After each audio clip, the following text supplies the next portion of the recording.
And now, let freedomring2016.com, the radio show, paid for by Jim Condit Jr. for Congress, 2016. Hello, everybody. This is Jim Condit Jr.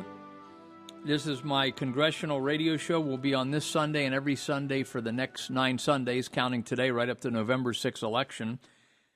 Today is the anniversary of the 9/11 terror attacks against the United States on 9/11/2001, and this will probably be the only, I hope it isn't, but we're probably going to be the only show on big media, either television or major television stations or major radio stations, that is going to be telling the truth about 9/11.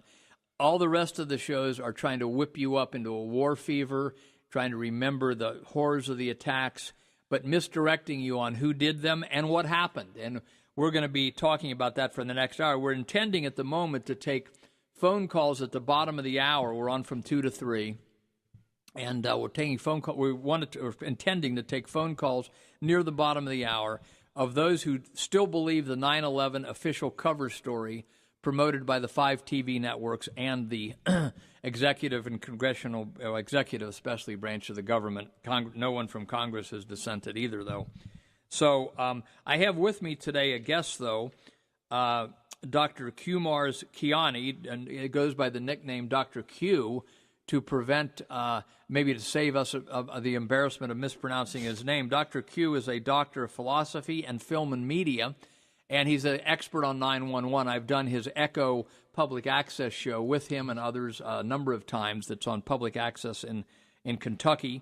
And he is, people say, I'm proud to be an American. Well, I'm proud that Dr. Q is an American. He's an Iranian, born in Iran. He's been an American citizen for about 11 years, and he really is a true patriot in every sense of the word and a humanitarian, looking out for everybody, very well informed. Dr. Q, welcome, okay? Thank you, Jim.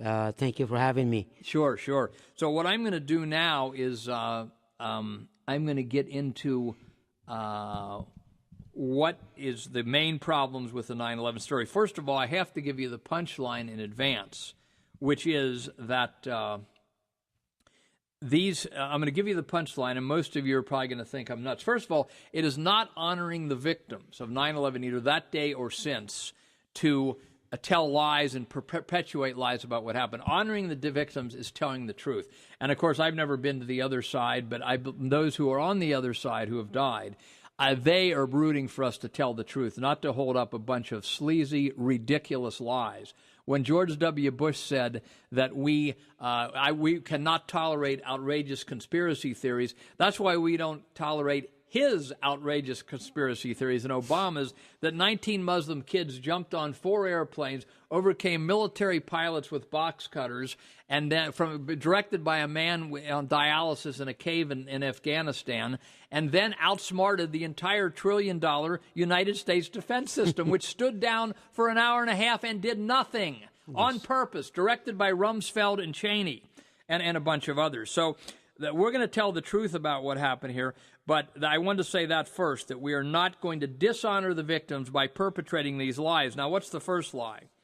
The first lie is that the buildings fell because of the planes. We're going to talk about the fall first here of the two WTC-1 and WTC-2, which fell about 9:30 in the morning and about 10 after 10 in the morning. By the way, forgot to mention, who did this? Who did this is the worldwide organized Judeo-Masonic shadow government. Now, I apologize to the Jews on the street level, the Jewish people on the street level, and the Freemasons that just go to the lodge, because we're not talking about them. We're talking about the top of these organized, relatively secret societies almost, which did the 9/11 attacks and covered them up with their media. ABC, CBS, NBC, CNN, Fox, New York Times covered them up. That's who did it. And the reason for 9/11, and when they say, you'll see on TV a lot today, they'll say, 9/11 changed everything. And it did change everything. Yes. But it was a crime against humanity to change everything. The two things that the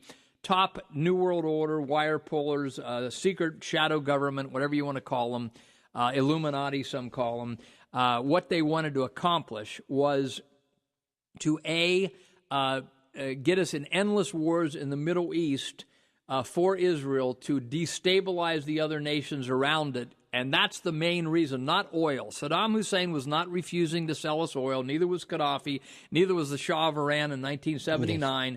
This is a false reason. I'm sure that oil's been taken. I'm just saying the main reason was to destabilize these countries so Israel can expand to the borders of what's called Greater Israel, a coin they put out in 1985. That's the reason. Okay, and the second reason is to begin an encroaching police state at home under what's meant to be our Gestapo KGB, which is the Homeland Security. That's meant to be our Gestapo KGB. They're not haven't got where they want yet. But I don't know. Are we ready for a break, Miss Producer? Okay, so we're going to take a break. Then I'm going to come back, talk about the demolitions of the World Trade Center 1 and 2, the demolition of Building 7, which many of you probably have still never heard of, a little bit about the planes, a little about what the FBI director said about the people on the planes, and we'll get Dr. Q's opinion as we go here, and then we'll maybe take some calls at the bottom of the hour. We have 5 hours of material on the falsity of the official 911 cover story, but we're only going to have a chance to hit the highlights, then we'll maybe take some calls and throw some other stuff in. So let's go to break then, Miss Producer, and we'll go from there, okay?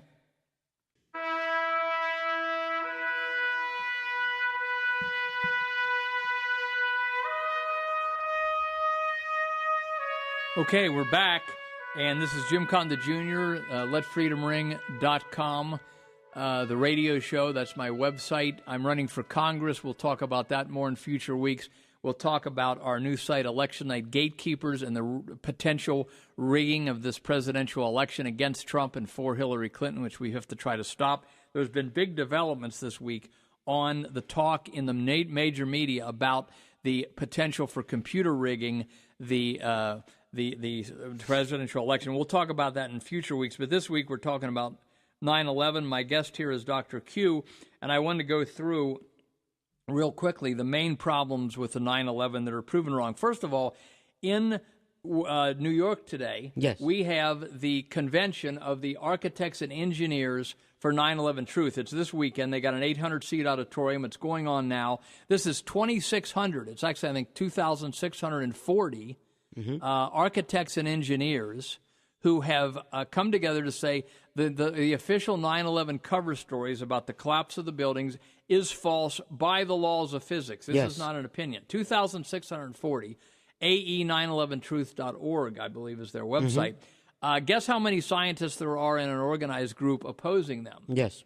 And that would be zero. There's no group of architects and engineers opposing these folks who are experts who are saying that the official cover story is false.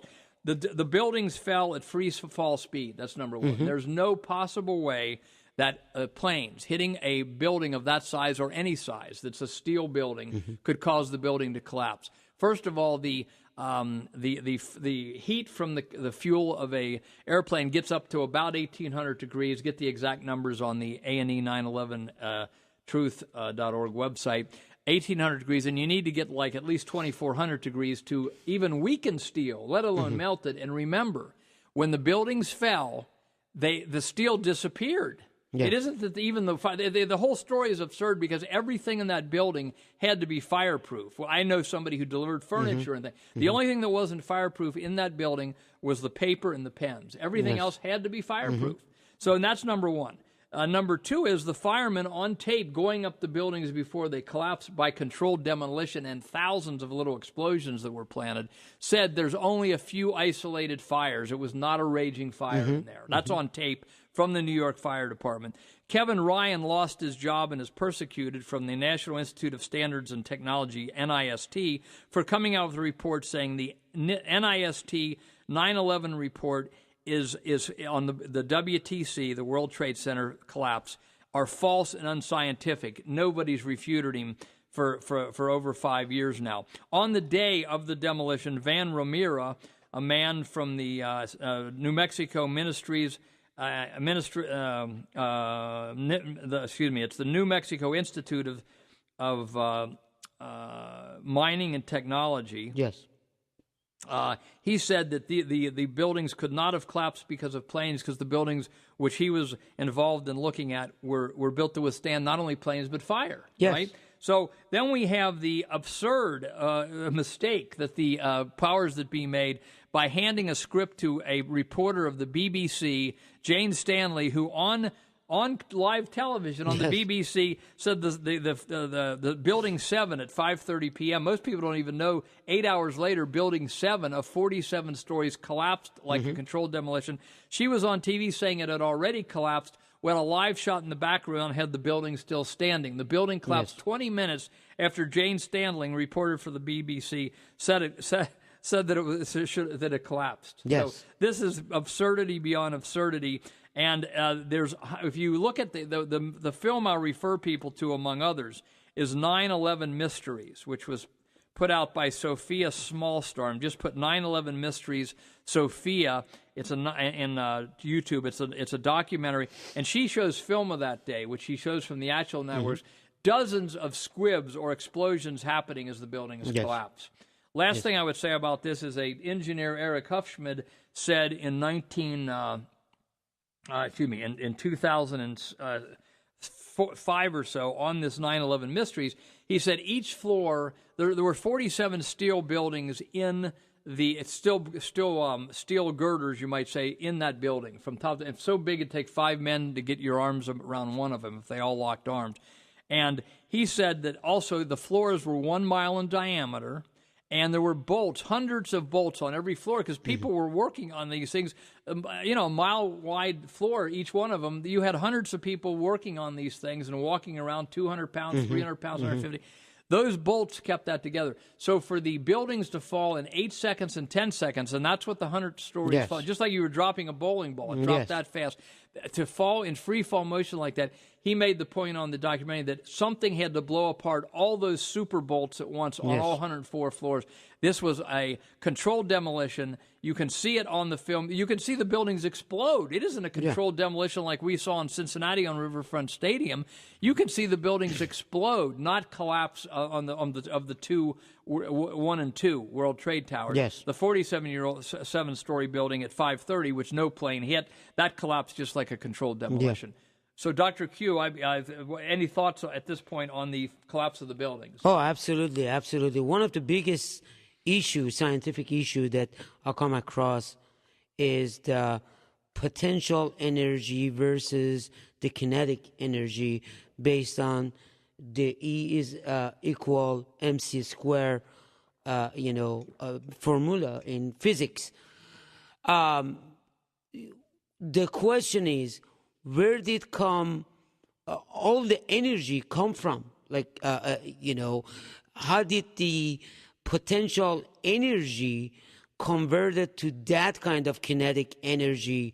Especially, we are talking about the, first floors under when the plane, because they keep saying like, oh, it was the pressure of the collapse, but when you look at the under the floor when the airplane hit, the first floors, let's say like 3 or 4 floors, they basically turned to dust. The concrete turned to dust. Where did that energy come from?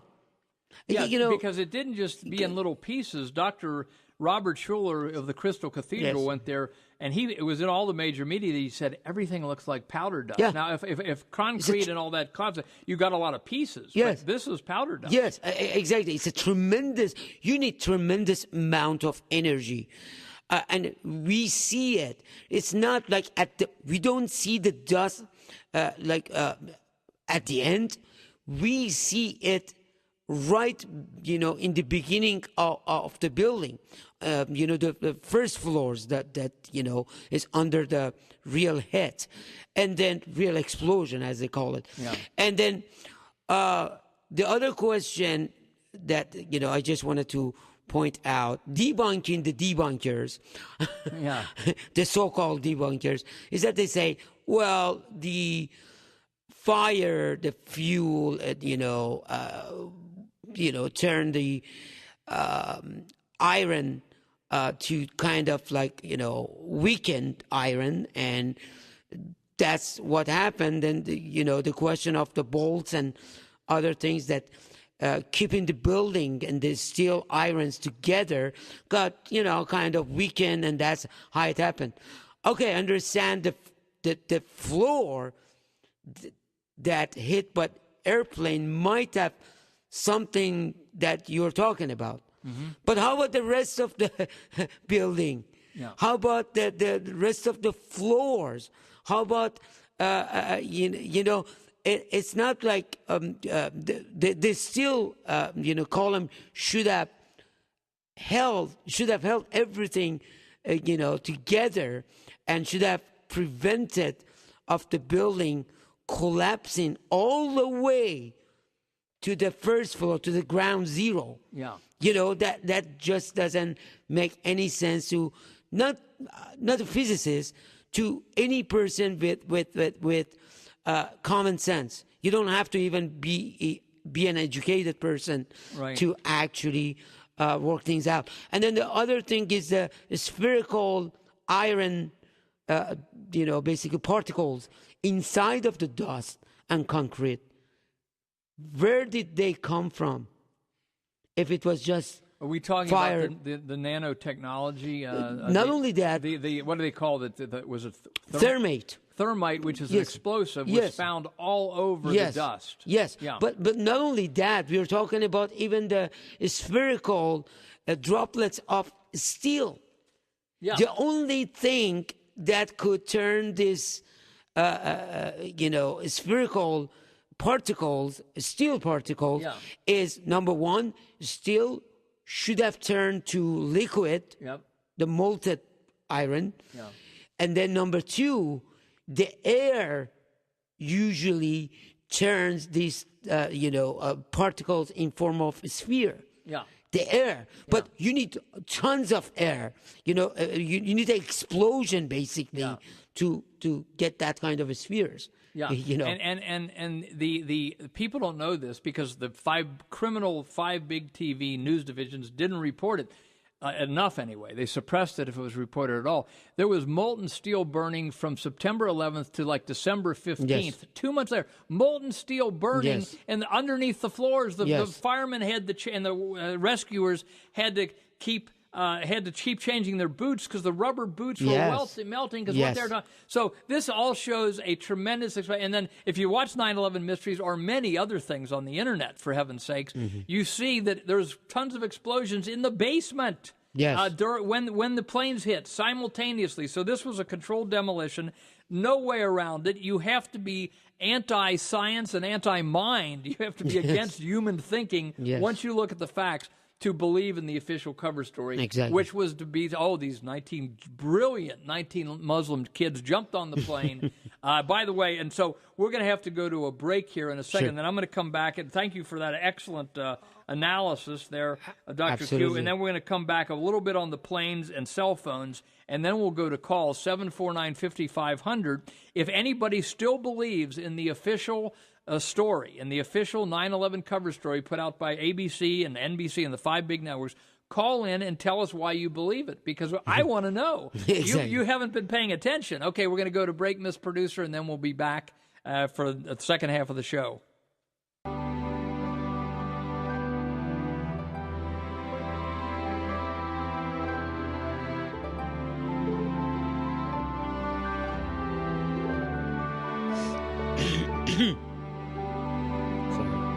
You're listening to LetFreedomRing2016.com, the radio show, paid for by Jim Condit Jr. for Congress 2016.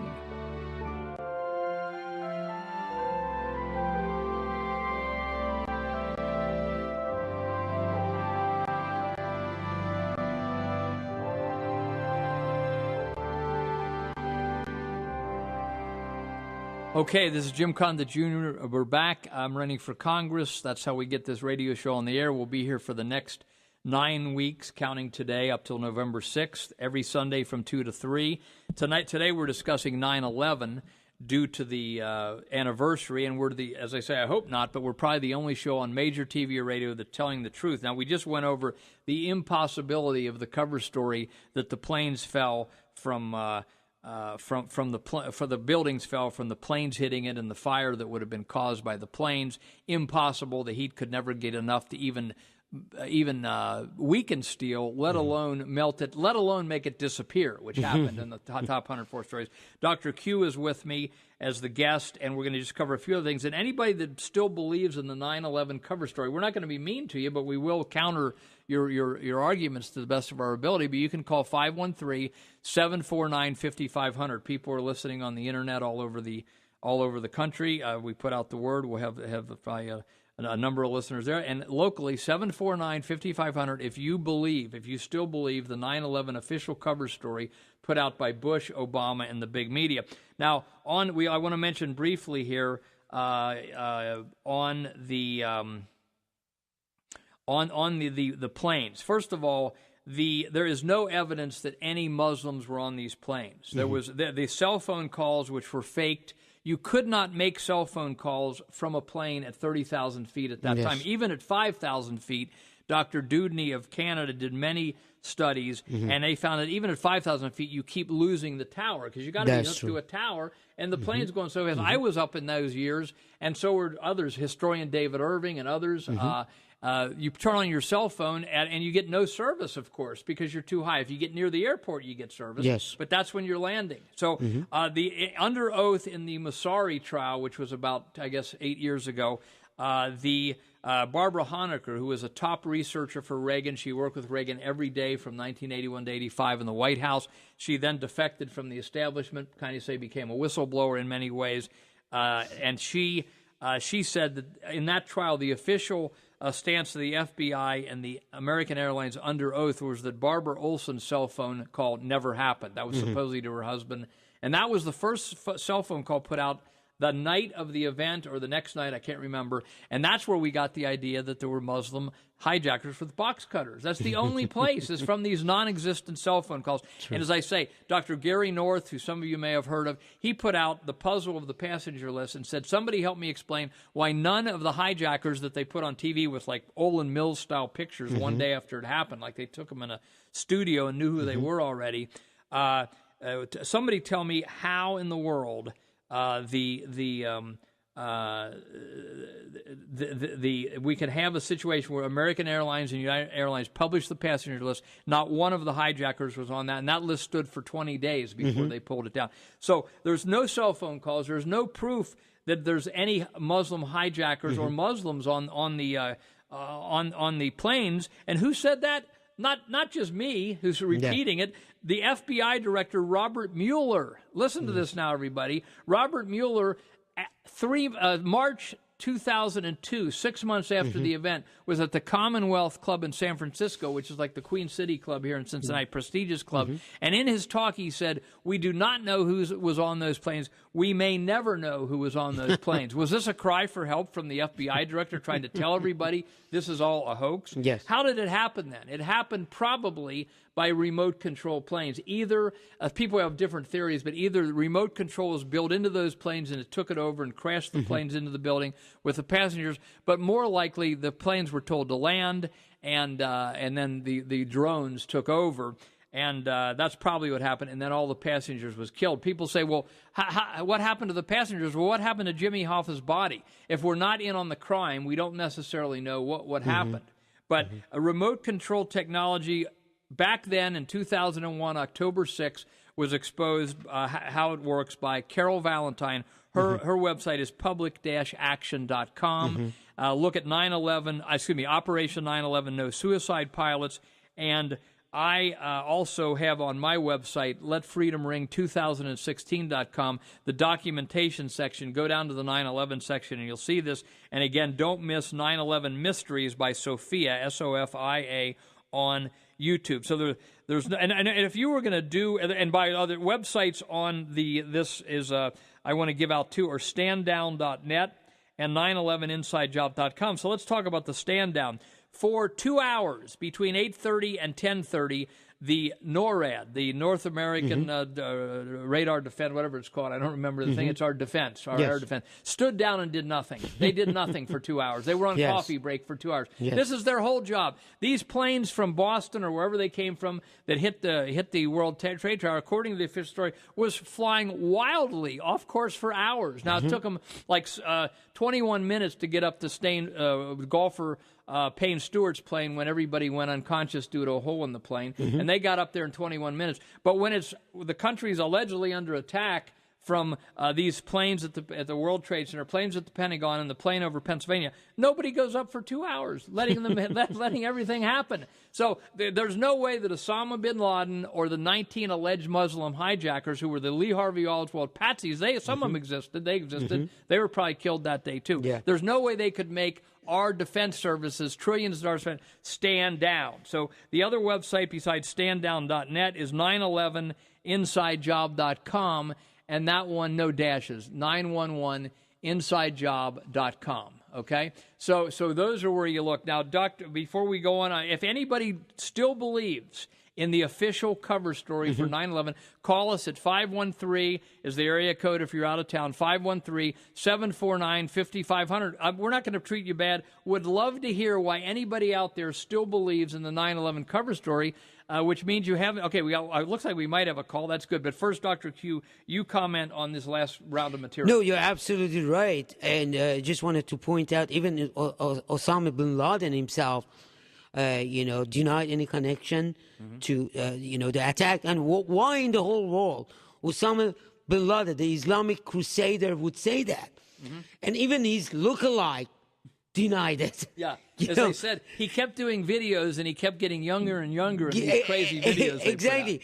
Surprisingly, even his lookalike denied any connection with the attack. So, you're absolutely right. You're absolutely right. And there are so many other questions. But I tell you what, I feel this was a great example of Hegelian dialectic, problem, reaction, solution. Right. But we might talk about it a little bit. Right. Or maybe later. in a future week. Because Absolutely. You're going to be back. You're going to be back as a guest. Sure. Yeah. My pleasure. But Benjamin Franklin said, people who want to lose a little bit of liberty for the security deserve neither. Right, exactly. And he was absolutely right. Exactly. So we got a caller, I think. We're going to take calls. If anybody still believes in the 9/11 cover story put out by the big media and Obama and Bush, we want to hear from you. 749-5500 locally. Internationally or nationally, it's 513-749-5500. We're not going to treat anybody mean. I know a lot of times talk show hosts treat people, and we're not going to do that, but we will have a discussion. We may limit, if we get more callers, each caller to 2 minutes, depending on how things go. Do we have to take a break, Miss Producer? Okay, we're going to take our last break, then we're going to take the caller. And anybody else that wants to call in, if you believe in the 9/11 cover story, 749-5500, or internationally, nationally, 513-749-5500. Jim Condit Jr. for Congress here, Dr. Q as my guest today. We're going to go to break. Okay, we're going to go to calls. This is Jim Condit Jr. for Congress. Dr. Q is my guest. We're kind of vigorously debunking the lies around the official 9/11 story published by the 5 big TV networks in the Obama and Bush administrations. We have 2 callers on the line that I think will be disagreeing with us. And Doug is calling from Cincinnati. Doug, are you there? Hi, how are you doing? Yeah, I am here. I'm a Cincinnati visitor, longtime Brooklyn resident. Okay. I have worked for Verizon Wireless since the days of Cellular One, approximately 28 years. Okay. The first thing I want to shoot a hole in your theory here is the way cell phones work and the way they worked during that era. Okay. Okay. Cell phones, as you know, use a low-level frequency tower. They also use an above-frequency satellite. The range for a tower is 4,300 foot, not 5,000. The range for a satellite, approximately 4,750 foot. Cellular phones would have worked, limited activation, but they would have worked because they were analog. Analog requires less energy to function. The second thing I want to throw into you as a New York resident sure. is is the fact of the matter that I read, and believe me, my theory in the beginning was that this was the government. Okay, my theory in the beginning was the Clinton administration put this in act. Okay. I've been proven wrong numerous times.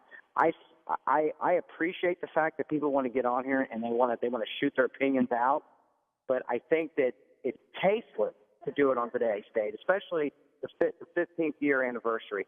You know, the world in a whole was aware of the fact that the Muslim nation did stand up and claim responsibility with pride for this. Which Muslim nation did that? You said a Muslim nation did that. I'm just asking you which one. Okay, you know what? This is exactly the issue here. Our country is so divided by. But wait, just saying. I don't. You're paranoid. You're paranoid that your government's out to get you. Okay, let me ask you. No. But let me ask you. No. You've had all your time to talk. Well, no, but we got to. But I just got to ask you, which Muslim nation proudly took responsibility for 9/11? I'm just asking you. I'm not saying it didn't happen. I'm just asking you which. Okay. I don't know. I never heard. So you skip over the first point that I proved wrong. No, I'm going to address the first point. Listen, address this point. Which administration set this in motion? You know, did the Bush administration do it? No. Hardly had enough time. Did the Clinton administration do it? No, they didn't. The Clinton administration did not do it. Did the Obama administration do it? The Obama administration can't even tie their own shoes. Of course. So no, I agree. So, but which government administration set this in motion? Well, we already said. Maybe you missed the beginning of the call. It is the worldwide shadow government of the organized Jewish shadow government that put it in motion. It is Israel and their agents in this country in the government that put it in motion. Israel, the new Hitler. I get it. See, you guys, you know. Well, I didn't. I mean, yeah. In some ways, you could make that argument with the way they're treating the Palestinians. But let me ask you a question. Name one first aggression act of the Israelis towards the Palestinians. Name one. Every time they attack them, it's an aggression act because the Palestinians are shooting bottle rockets. But that's a different show. I got to ask you a question about the cell phone thing, okay? Okay. And then I got to go to the other caller, and I know it's frustrating as a caller. You don't get as near much time. We're trying to give everybody at least 2 minutes, and it's frustrating as a New York citizen that all of that has nothing to do with it. That has nothing to do. It has everything. You don't have any rank on Cincinnati people or Milwaukee people. It happened to all of us. It was an attack on the United States to get us into World War III. But let me ask you a question. I lost 2 sons in that building that day. Don't tell me I have more right than you. No, you don't. You don't. We're all being pushed into World War III, but I grieve for your loss. Truly, I do. Let me ask, though. We're not being pushed into World War III. We are not being pushed into World War III. In 2004, there's an article by Quam in USA Today saying we're about to put on antennas on planes so that cell phones will finally be possible. That's 2004. It's possible through their network. Through their network, through their network. Okay, Qualcomm was below 30,000 gig. Okay. And we'll research that now. We'll research that. Research it. But I got to go to the other caller. I really appreciate you calling in, Doug, and I do appreciate it. Okay, Dave is calling from Kentucky. Dave, go ahead. Yeah, I just want to ask a couple questions. I'll hang up and let you comment. Sure. If the planes did not bring down the towers, what was their purpose? Why were they flown into the buildings? And if the Muslims didn't do it, who did and why? Whose agenda was served by the senseless carnage? Okay, good. Okay, those are your 2 questions, or do you have more? If the Muslims didn't do it, who did and why? Okay, now wait a minute. Your radio's on. Okay, we'll answer those. We thank you for calling in. Okay, thank you very much. Okay, so number 1, the planes were to have an excuse to blame it on the Muslims, the 19 Lee Harvey Oswald patsies that were not even on the planes as far as we can tell, by the FBI director and so forth. And the purpose, of course, as we said at the beginning, which no problem if people weren't listening, was to get us into World War III and do endless wars in the Middle East. We've been there for 12 years, as Henry Kissinger's assistant said we would be 10 minutes after the second building fell. And secondly, to bring a police state at home. The international bankers behind communism and Nazism are now trying to bring a dictatorship to the United States. And if they get our guns, they will kill 10 to 15 million people. That's not paranoia. That's history. Dr. Q, comment, because we're getting near the end. We got one more caller I'll try to get, but I want you to comment. Absolutely. Very quick. Like I said, this was a great example of problem, reaction, solution. Because if you want to implement something this massive, this big, this global, you have to have a great show. You have to have a tremendous fear. And in order to create that kind of fear, let's go to the craziest idea of plane crashing into a building. What is scariest?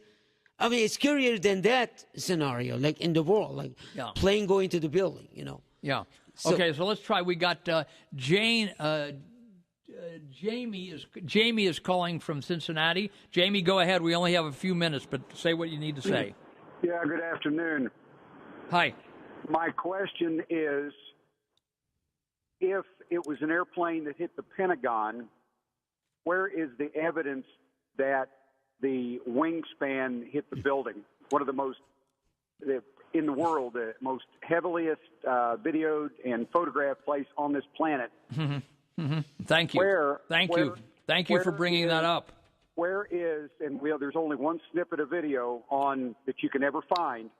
Why are there not any marks where those wings would have slapped that building? Because the theory that they folded up won't hold. Well, thank you for bringing it up, and thank you. We're near the end of the show, so I really appreciate you calling.